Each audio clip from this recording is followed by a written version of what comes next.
என் அன்பின் பிரியமே, உடைந்து விட்டாயல்லவா? உன் மனம் உடைக்கப்பட்டு விட்டதல்லவா? போராடி போராடி காத்திருந்து காத்திருந்து உன் மனம் சோர்ந்து விட்டதல்லவா? எத்தனை காலங்கள்தான் இத்தனை வலிகளை தாங்கிக் கொண்டிருப்பது? எத்தனை காலங்கள்தான் நம்பிக்கையோடு காத்து கொண்டே இருப்பது? பொறுமையாகத்தான் நான் இருக்கின்றேன். நான் பொறுமையாக இருக்க இருக்க என் மனம் உடைக்கப்பட்டு கொண்டே இருக்கின்றதே. எத்தனை காலம்தான் இந்த வலிகளை என் மனம் தாங்கும் சாயப்பா என்று நீ கதறுவதை கேட்டேன் கண்மணி. உடையாதே மகளே, இதோ உன் மனதோடு பேசவே நான் இன்று வந்துள்ளேன். இந்த வாழ்க்கையில் விலை மதிக்க முடியாத அனுபவங்களையும் பாடங்களையும் உனக்கு கற்றுக் கொடுப்பது பள்ளிக்கூடங்களோ கல்லூரிகளோ அல்ல. பணம் இல்லாத வாழ்க்கையும் பசித்த வயிறும் உடைந்த மனமும் தான்.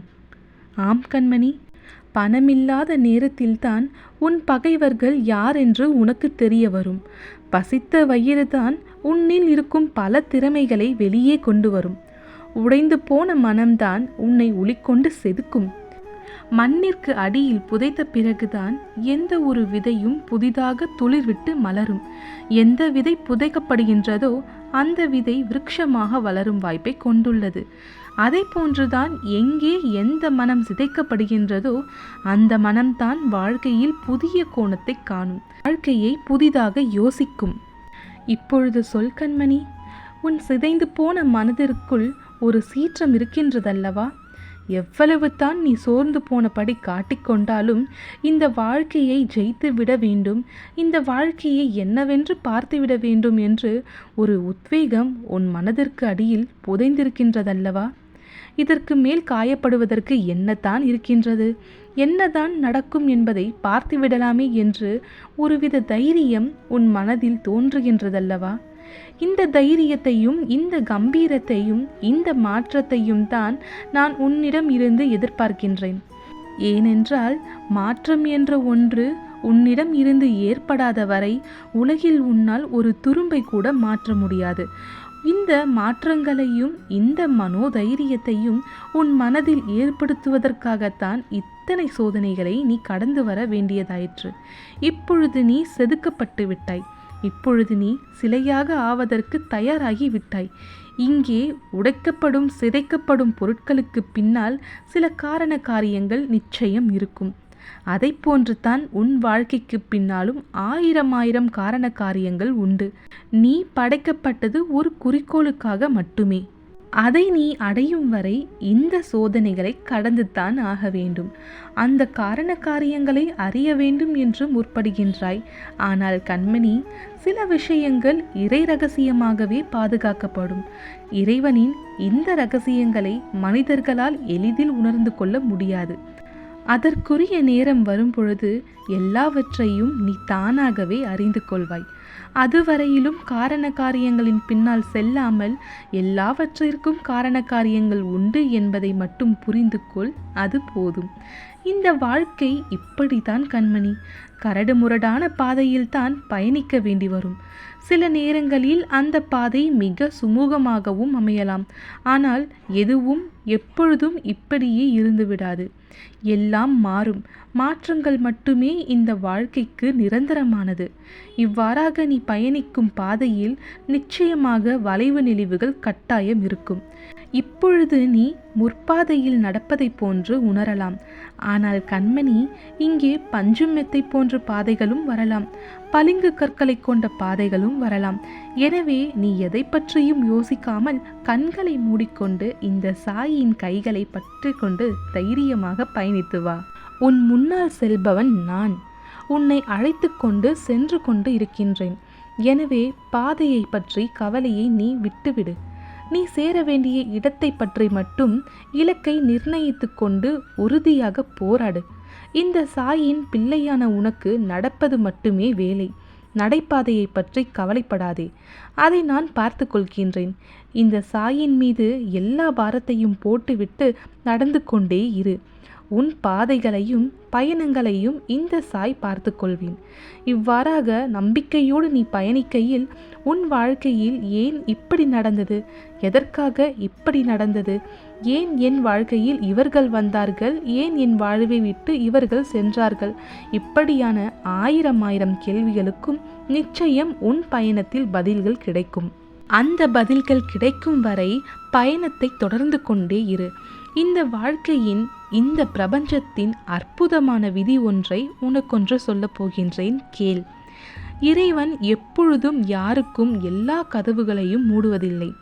இதுவே இந்த பிரபஞ்சத்தின் அற்புதமான விதிகளில் ஒன்று. ஒரு வாசலை மூடினால் மறுவாசலை நிச்சயம் இறைவன் திறந்து வைப்பான். ஒரு வழியை உனக்கு தோற்றுவித்த பின்பு தான் ஒரு வழியை மூடுகின்றான். வழிகள் எல்லாம் அடைந்து விட்டதே என்று மனவலியோடு இருக்கின்றாய். இல்லை கண்மணி, உனக்கான வழிகளை இங்கே பிறப்பித்து கொண்டேதான் இருக்கின்றேன். சற்று உன் மனதை திறந்து பார். உனக்கான வழிகள் நிச்சயம் இருக்கும்.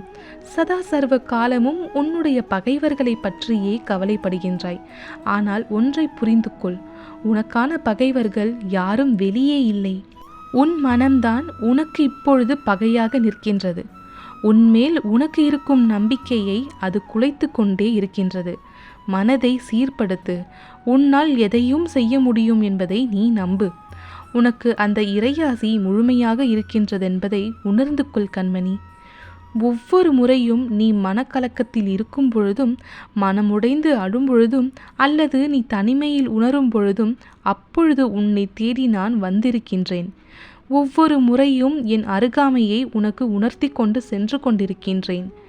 நீயும் சில சமயங்களில் என்னை உணர்ந்திருக்கின்றாய் அல்லவா? பிறகு எதற்காக இத்தனை கவலைப்படுகின்றாய்? உன் சாயப்பா உன்னோடு இருப்பதை புரிந்து கொள். உனக்கு எது வேண்டும் என்றாலும் என்னிடம் வந்து தெரிவி. உனக்கான தேவைகள் உனக்கான தேவைப்படும் நேரத்தில் நிச்சயம் நான் தருவேன். எப்பொழுதும் ஏதேனும் ஒரு யோசனையில் இருக்கின்றாய். மனசஞ்சலம் அடிக்கடி தோன்றினால் மனம் தெளிவாக இருக்காது. எடுக்கின்ற முடிவுகள், போகின்ற பாதை என எதுவும் சரியாக இருக்காது கண்மணி. ஆகவே எப்பொழுதும் நீ குழப்பத்திலேயே இருக்க வேண்டி இருக்கும். இதை முதலில் மாற்ற வேண்டும். இதற்கு அற்புதமான ஒரு உபாயத்தை நானே கூறுகின்றேன்.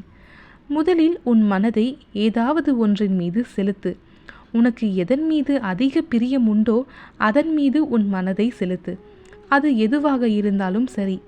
எதை பற்றியும் கவலை கொள்ளாமல், யாரை பற்றியும் கவலை கொள்ளாமல், உனக்கு பிரியமான ஒரு காரியத்தை இன்று முதல் செய்ய துவங்கு.